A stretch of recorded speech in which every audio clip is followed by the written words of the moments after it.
आह्वान करुच्ची सिद्धार्थ उत्सव तरफ आउ गोटे दुईटी कथा आपन कहबी पाला संस्कृति संपर्क में आपण माने विशेष भाव में आज समय कोरोना महामारी परे विशेष भाव में विविध स्थान पाला संस्कृति को एभली भाव में आपणे नहीं लोक मैंने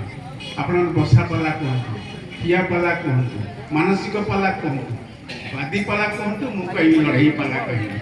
यही पाला मंच पाला परिवेशन होची ସେଥିରେ ଏହା ଏକ ଯୌଥ କଳା ଯୁଗ୍ମ କଳା ମୃଦଙ୍ଗ ନବାଜିରେ ଆପଣ ଗାୟକ କ'ଣ ନାଚିବେ ନଟରାଜଙ୍କର ପାଦ କ'ଣ ଉଠିବ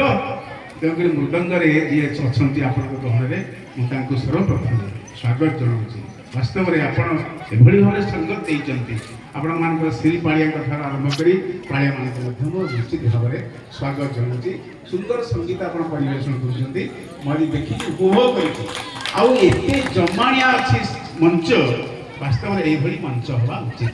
आउ नटराज संपर्क में गोटे घड़ी कहली नटराज विशेष भाव में आप नागानंद नाटक जेहतु कर संस्कृत श्लोक आसवा स्वाभाविक तेरे आम यही पाला हूँ एक विदग्ध शास्त्रीय लोक आप भावे केमती शास्त्रीय विशेष भाव में 2014 मसीह आम भाषा शास्त्रीय मान्यता पाई कहीं पाई आज्ञा आमर यही भाषा और साहित्य क्या द्वारा बंची एपर्यंत केवल पाला द्वारा बंची कारण अष्टादश महापुराण अष्टादश औपपुराण अष्टादश पुराण अष्टादश उपपुराण ये 1862 महापुराण सब जहाँ कृष्ण द्वैपायन वेद व्यासदेव रचित होती आम तो पढ़वर सुजोग ना आज्ञा किंतु ये पाला माध्यम जो मैंने अगणित श्रोता अच्छा जनपद में यही माने ही वास्तव में से ही पाला संस्कृत विदग्ध कला को से ही पांडित्य कारण पा कहले पांडित्य ला कहले लालित्य देखिले कि नृत्य होता मु भावुली जे विशेष भाव में एमती गोड़ उठे नृत्य हम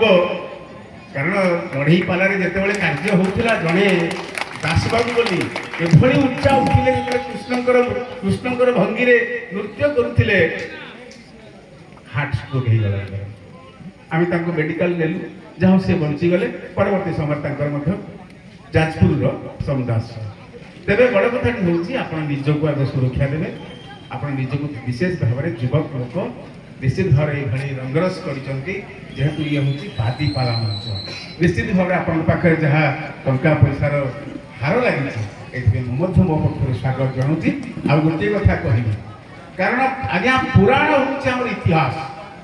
पुराण हूँ प्राचीन काल में पर्यंत आसीथिबा कारण कली युग हूँ 4,32,000 वर्ष द्वापर युग हूँ 8,64,000 वर्ष एवं त्रेतय युग हूँ 12,96,000 वर्ष एवं सत्य युग हूँ 19,20,000 वर्ष मिसिले चतुर्युगी 43,28,000 वर्ष हूँ आमर गोटे कल्प बा मनंतर यही कथा किए कहूँ पुराण कही पाला माध्यम पंडित विद्वान नटराज आपण पाखे उपस्थापन कर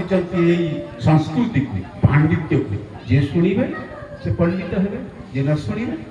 जमी भागवत कही कौन कही श्रोता बकता जे पचारी ए तीन जण जानते श्रोता बकता जे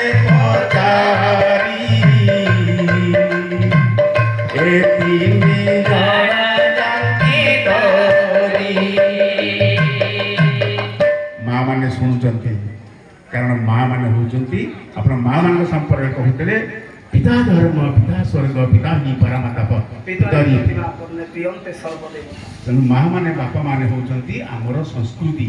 आमर विशेष भाव में घर को जीवे यही कथा कहे पाला एक नटराज मधुसूदन पति एक कथा कहते तुम्हें एमती कहीं असुविधा पकाउच आमको सूत्र ये हूँ लोक संस्कृति आम पाला मात्र जानू से पाला प्रार्थना पाला महा मुकाबला जिते ज्ञान प्रिय कानून को पाला परिवेषण करुले से संपर्क कहबार यही संपर्क उल्लेख करुच्ची नटराज कथा कहला बेले जे विशेष भाव में केते ललित कंठ सरल सहज भाव में आम पाखे कथा पहुँचेबा ए हूँ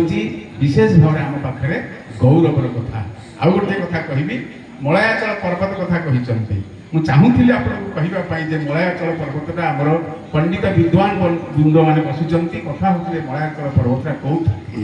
ଆପଣ କାଞ୍ଚନଜଙ୍ଘା କଥା କହିଛନ୍ତି ନେପାଳ ପାଖରୁ ଆସୁଛନ୍ତି ଆରବାଳୀ ପର୍ବତମାଳା ପାଖରୁ ଉତ୍ତରାଞ୍ଚଳ ହେଲା ଦକ୍ଷିଣାଞ୍ଚଳ ହେଲା ମଳୟାଚଳ ଆପଣ ଏଇଟା କହିଥିଲେ ଆମେ ଖୁସି ହେଇଥାନ୍ତେ ତେବେ ଯାଉନା କାହିଁକି କାଡ଼ମନ ପର୍ବତ ଯୋଉଟା ହଉଛି ଆପଣଙ୍କର କେରଳ ଏବଂ ତାମିଲନାଡୁ ଏଇଠି ହଉଛି ମଳୟାଚଳ ପର୍ବତ ଏଇ ପର୍ଯ୍ୟନ୍ତ ଯାଇଛନ୍ତି କିଏ ନା ଯିଏ ହଉଛନ୍ତି ଜିମୁତ ବାହନ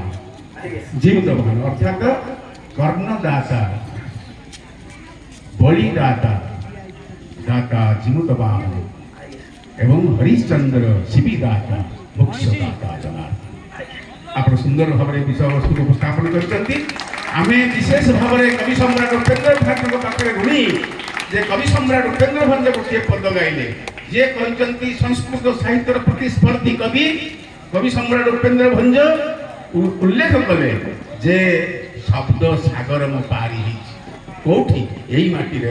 अर्थात कुलाड़गढ़ भंज माटीर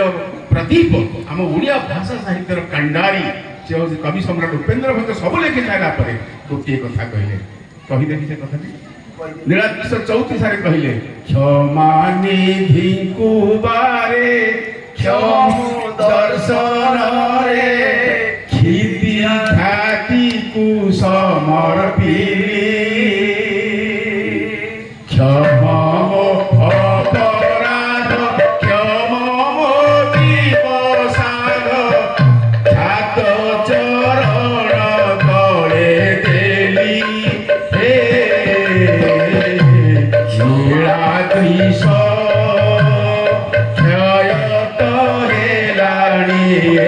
पिंड जीवन दंड ख्याति उपेन्द्र भंज फूल व्यवहार श्री चरण तले रुंड हे नीलाद्रिश लिखिं एते संस्कृत विद्वान ए माटीर ओडिया माटीर कवि सुंदर भाव में आमर शेष कहते महाप्रभु जगन्नाथ पाद पद्मे समर्पित हो जय जगन्नाथ आपको बहुत बहुत धन्यवाद चामर मुंडे थी दिया दर्शक मान को अनुरोध हरिबोल एवं हुलाहुली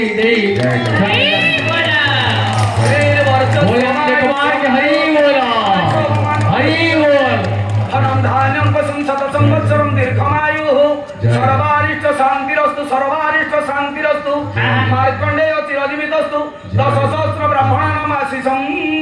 भवन्तु।